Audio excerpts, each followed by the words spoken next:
Hello ladies and gentlemen, you are following All 24 News World News Program. Next, the headlines. Thousands of Moroccans attempt to reach Spain's Ceuta in a major irregular migration surge as right groups call for solutions to the underlying social and economic causes driving migration. Washington announces strikes on IRGC-linked targets as Iran reports deaths among its forces, while Beijing denies plans to supply Tehran with air defense missiles.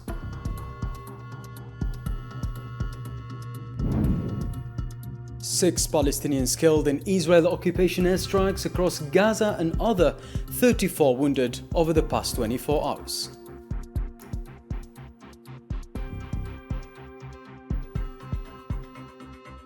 Welcome to the details of our program. First in our news, Spain's EFE news agency reported that thousands of migrants entered Ceuta on Thursday in one of the city's largest irregular migration waves in years. Overwhelming security and emergency services. Many crossed from Morocco on foot or by swimming, with some seen climbing the border fence. Spanish authorities have not confirmed the exact number, but state media estimated between 2,000 and 3,000 arrivals. The surge follows the arrival of more than 1,500 migrants last week, as officials warned of unprecedented pressure on reception centers. Spanish media also reported the deaths of at least 10 Moroccan migrants during attempts to reach Ceuta.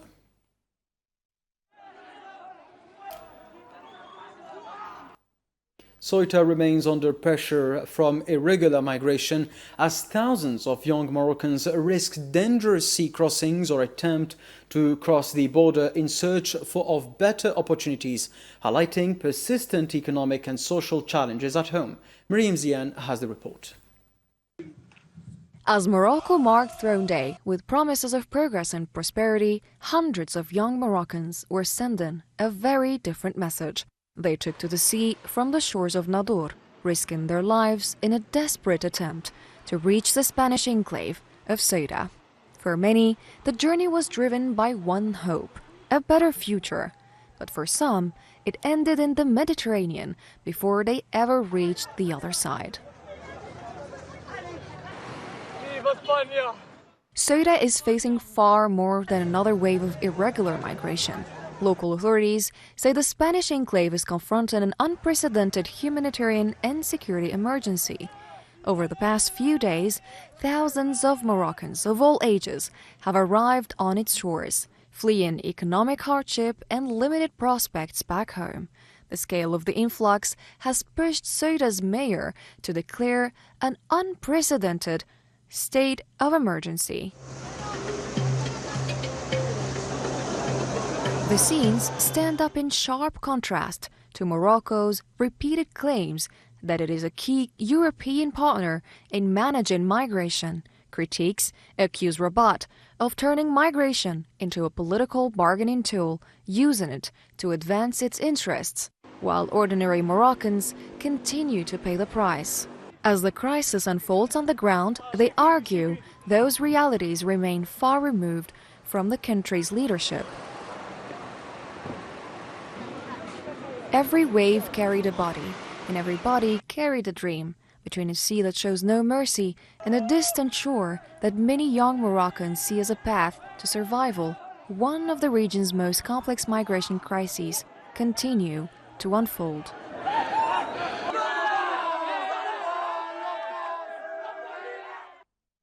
Media reports said several irregular migrants were killed while attempting to cross from Morocco into the Spanish city of Ceuta. AFP reported on Thursday that at least 9 migrants died during the attempt to reach the Spanish enclave. The Moroccan Association for Human Rights in Nador city in Morocco said the tragedy surrounding irregular migration attempts toward Melilla continues, with more Moroccan youth and children losing their lives in what it described as a serious violation of the right to life and human dignity. In a statement issued Thursday, the group said bodies of young people and children continue to wash ashore along the coasts of Nador and Mlila. It added that it is regularly receiving requests for assistance from families who have lost contact with relatives after they attempted to cross the sea.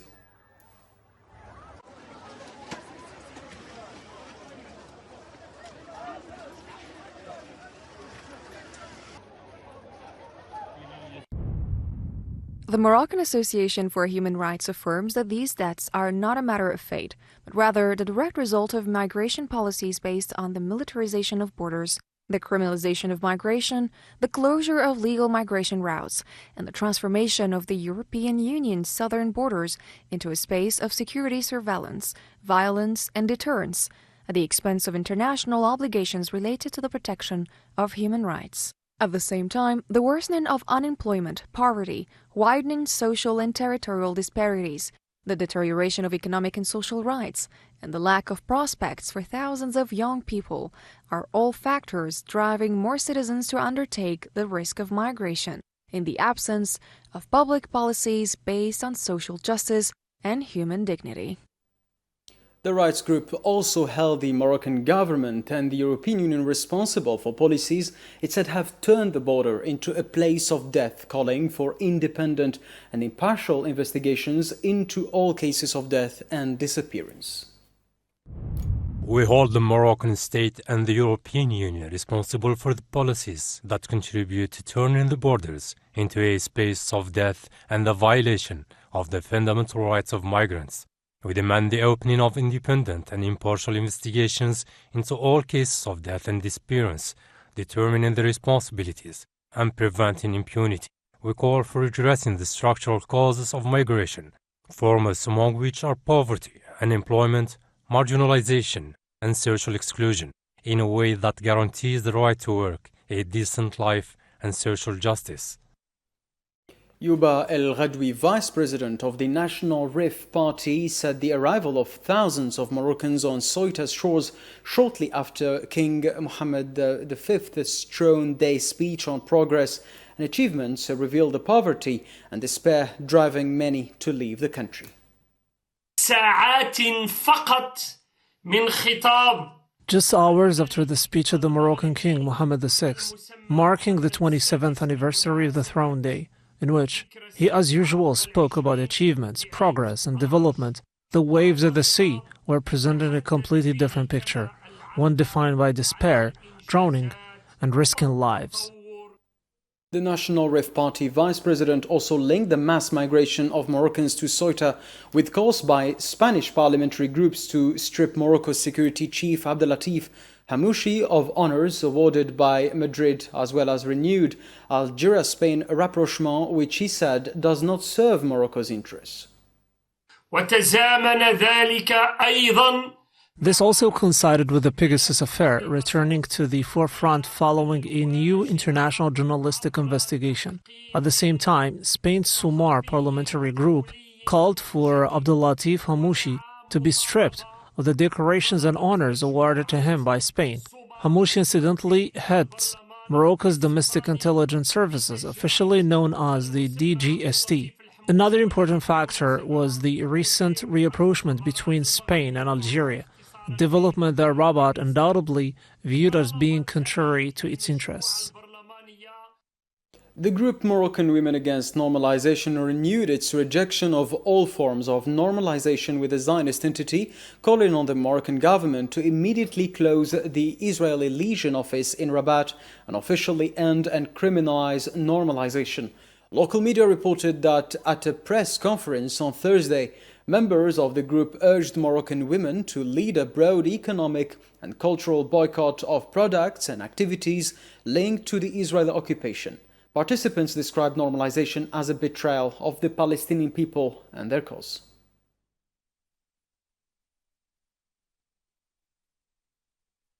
Sahrawi human rights groups warned of the deteriorating health condition of prisoner Mohamed Lamin Hadi, accusing Moroccan authorities of continuing a policy of deliberate medical neglect in prison.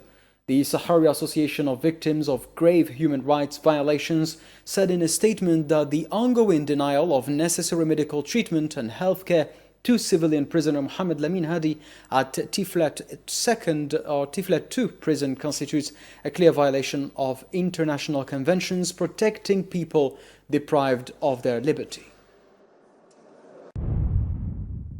The Sahrawi prisoner, who is serving a 25-year prison sentence, is suffering from serious stomach-related health problems that have worsened since he began an open-ended hunger strike on 24 July. This followed 12 consecutive days of what Palestinians and Sahrawis often refer to as the battle of the empty stomachs, a hunger strike which has resulted in severe health complications requiring urgent and specialized medical care.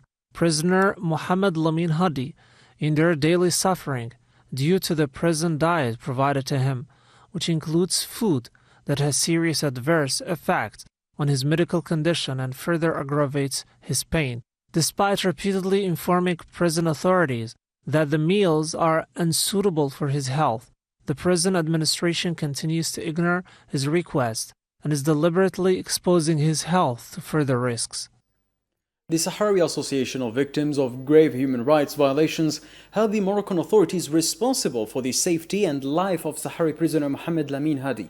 The group called on the International Committee of the Red Cross, UN Special Rapporteurs, and international human rights organizations to intervene urgently to end what it described as medical neglect and retaliation against the prisoner, and to hold Moroccan authorities accountable for ongoing violations against Sahrawi civilian prisoners.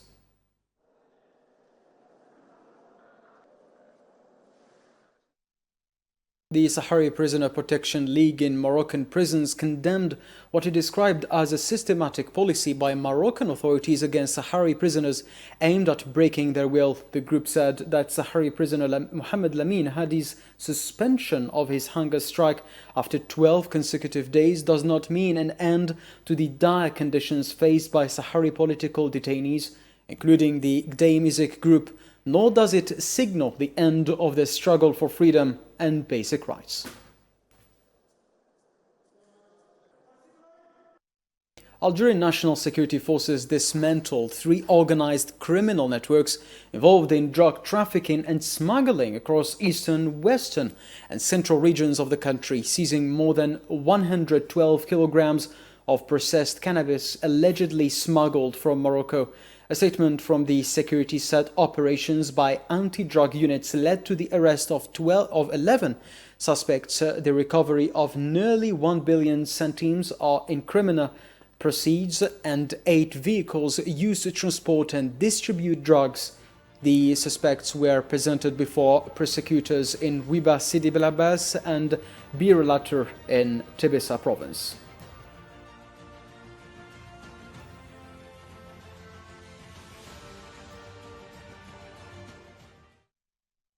Algerian Foreign Ministry Secretary General Lounas Magraman and his Italian counterpart Riccardo Gariglia discussed on Thursday ways to strengthen the strategic partnership between Algeria and Italy.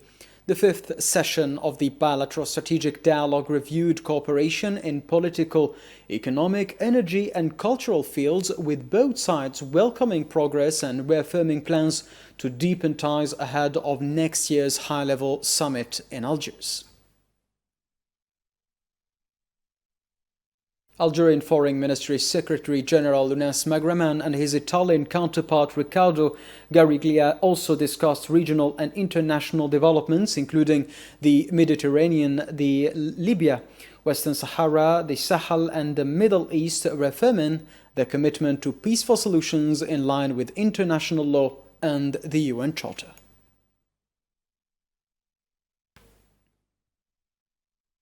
The Algerian-Libyan Joint Customs Committee concluded its meeting in Tripoli on Wednesday with the signing of a cooperation agreement between the two countries' customs authorities.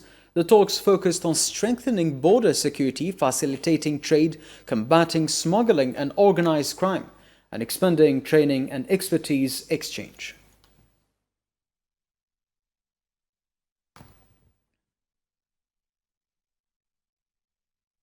Algeria reaffirmed its commitment to supporting African efforts to strengthen joint climate action and promote prevention, preparedness and early warning measures. Environment and Quality of Life Minister Kauthar Kriko said during an African Union high-level ministerial meeting on preparing for the potential impacts of the 2026 El Niño phenomenon that Algeria is addressing climate change through its National Climate Adaptation Plan. She has stressed the need to enhance regional and international cooperation to tackle climate challenges. عرضنا التجربة الجزائرية في مجال مكافحة التغيرات المناخية.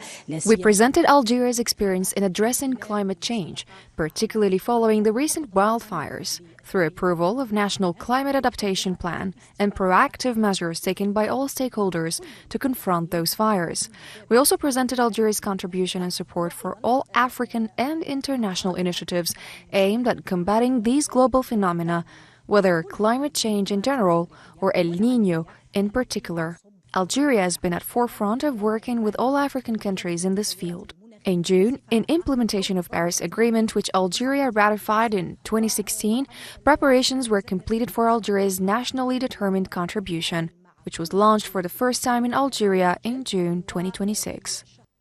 Members of Algeria's People's National Assembly approved the list of deputy speakers for the first year of the 10th legislative term in accordance with constitutional and internal regulations. The list includes 3 deputies from the National Liberation Front, 2 from the Democratic National Rally, 2 from the Future Front, and 1 each from the Movement of Society for Peace, the National Construction Movement, and independent lawmakers. Algerian People's National Assembly President Khalida Boufedesh on Thursday called on lawmakers to strengthen coordination and efforts to ensure the parliament can fully perform its role. Speaking during the election of deputy speakers, she said forming the Parliamentary Bureau was a key step toward the Assembly's effective functioning. باسمكم جميعا. On behalf of all of you, I congratulate the members of the Assembly's Bureau who have earned your confidence, wishing them every success in performing their duties. Setting up this Bureau is a crucial step to ensure the smooth operation of the People's National Assembly. Thus, our success in fulfilling our duties ultimately depends on the cooperation of all members and bodies of the Assembly. The period ahead requires greater effort and coordination from all of us so that the Assembly can fully exercise the constitutional powers entrusted to it, meet citizens' expectations, and serve the nation's interests with devotion and responsibility. Algeria has strongly condemned the drone attack that targeted 2 ships in the port of Damietta, Egypt, describing it as a heinous act that constitutes an aggression against the sovereignty of this brotherly country, a threat to its security and stability, and a dangerous attempt to expand the scope of the regional conflict raging in the Arabian Gulf and the Middle East. This was carried in a statement issued by the Ministry of Foreign Affairs, in which Algeria also expressed its full solidarity with the brotherly Arab Republic of Egypt and all measures and actions it took to protect its interests, security and stability.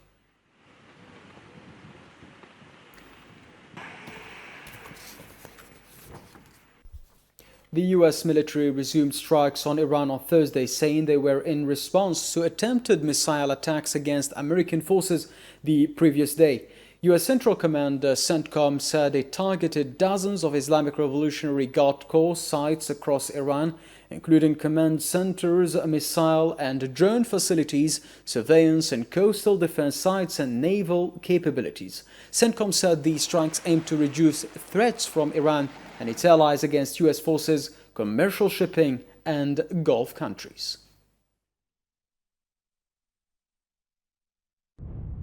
CENTCOM has struck dozens of Islamic Revolutionary Guard Corps targets in Iran, including military command centers, missile and drone facilities, coastal surveillance and defense sites, and maritime capabilities.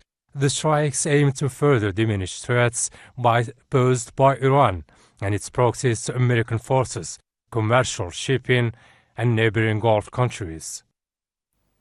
Iran's Islamic Revolutionary Guard Corps announced Thursday that 3 of its members were killed in a U.S. missile strike. The IRGC command in Zanjan province said in a statement carried by Tasnim news agency that the U.S. attack killed 3 members of the Ansar al-Mahdi Corps, a unit affiliated with the IRGC in the province.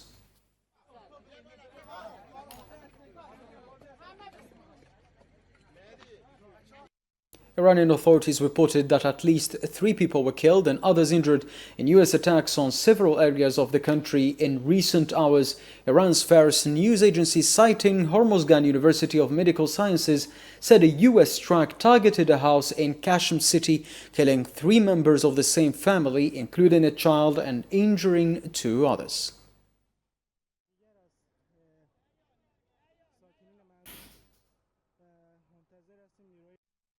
Iranian state media reported attacks on Qashm Island and the city of Abdan in southern Iran on Thursday, following the U.S. military's announcement of new strikes on the country.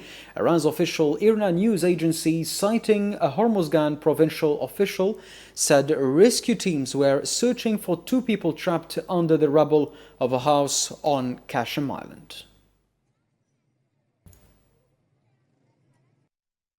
U.S. President Donald Trump said the United States would launch a very powerful strike, as he described, against Iran following an attack targeting American forces in Jordan. Speaking to reporters at the White House on Wednesday, Trump said he had reviewed details of a drone attack on a U.S. gas tanker at Egypt's Damietta port in the Mediterranean. He added that it was time for Washington to act, while noting that the possibility of reaching a deal would be considered at some point.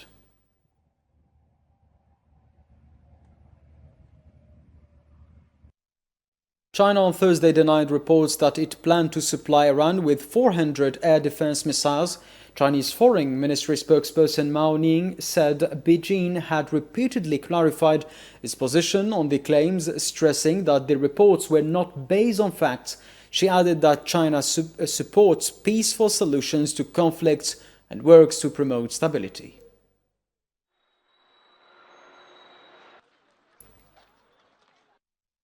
Iran's Islamic Revolutionary Guard Corps warned that countries supporting what it called the aggressor would face a harsh response unless they changed their conduct. In a statement carried by Iran's Mehr news agency, the IRGC said 2 oil tankers attempted to leave through an unsafe passage south of the Strait of Hormuz before turning back after a fire broke out on one of them.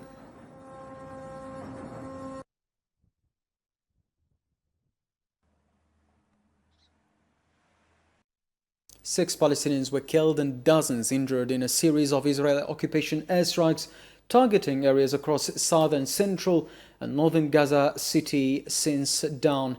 Thursday, medical sources in Gaza said a Zionist strike hit displaced persons tents in Al Mawasi west of Khan Yunis, killing 2 Palestinians, including an 8-year-old girl, and injuring 3 others.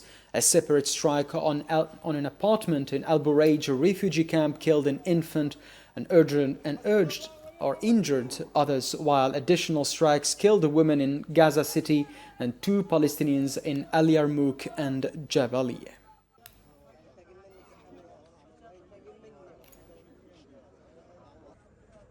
At 10 at night, we were told to evacuate an area that was going to be bombed. We didn't know which one. They said one place, then another, then another. We took the children at 10 while they were asleep. We were asleep too. We didn't know what to do, so we pulled ourselves together and ran into the street. The children were lost, and those searching for their children were screaming. We took nothing with us. No IDs, no papers, nothing. As you can see, we left with only our clothes on. The camp, made up of 35 tents, was completely destroyed. There is no trace of even a single tent. The tents were buried. As you can see, there is no sign of the camp at all. Even the families in the camp say, this is not the camp, because there is no trace of it left. The camp was completely buried. This is war. Evacuation, displacement, explosions, children screaming. This is the war we've lived through for 3 years. It felt like the beginning of the war. And in the same context, Algeria called on the UN Security Council to uphold its responsibilities towards civilians and aid workers in Gaza and ensure unhindered delivery of humanitarian assistance to Palestinians.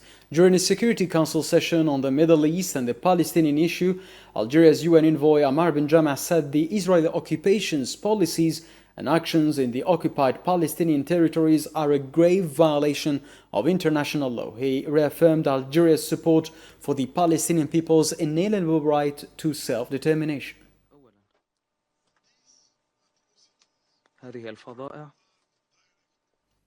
In Ukraine, 9 people were killed in overnight Russian attacks targeting several areas across the country.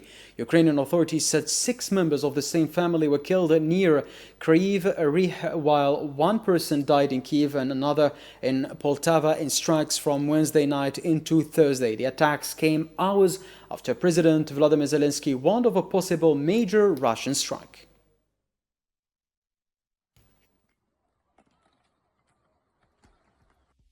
Those were the latest updates from our newsroom. Thank you for joining us. Stay informed with All 24 News.